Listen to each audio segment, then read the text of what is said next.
ہم وہی کہیں گے جو ہمارا دین ہم کو بتاتا ہے، عمل کرو تو تمہارا بھلا ہے۔ اگر کوئی وضو بنا رہا ہے اور بعد میں یہ شک ہوا کہ کلی میں نے صحیح طور پہ ٹھیک سے نہیں کی ہے، اور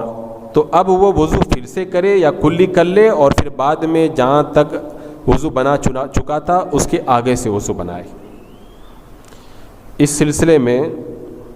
حکم یہی ہے کہ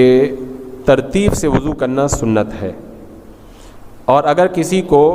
کسی عضو کے بارے میں شک ہو جائے، زندگی میں پہلی بار اگر ایسا ہوا ہے، تو پھر اس شک کی طرف توجہ دینا چاہیے، اور مثال کے طور پر کلی صحیح ڈھنگ سے نہیں کیے تھے تو صحیح ڈھنگ سے کر لینا چاہیے۔ لیکن اگر بار بار ایسا وسوسہ پیدا ہوتا ہے تو پھر اس کی طرف کوئی خیال اور کوئی دھیان نہیں دینا چاہیے۔ اب اگر کسی نے کلی دوبارہ کی تو پھر اس کو چاہیے کہ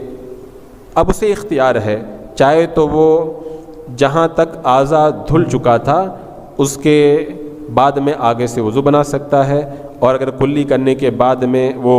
پھر سے آگے مطلب جو ترتیب ہے اس ترتیب سے وضو بنانا چاہے تو ایسا بھی کر سکتا ہے۔ لیکن اگر کلی کرنے کے بعد میں جہاں تک وضو بنا چکا تھا اس کے آگے سے وضو بنائے گا تو وضو اس کا صحیح ہو جائے گا، اس کے اندر کوئی حرج نہیں ہے۔ واللہ تعالی اعلم۔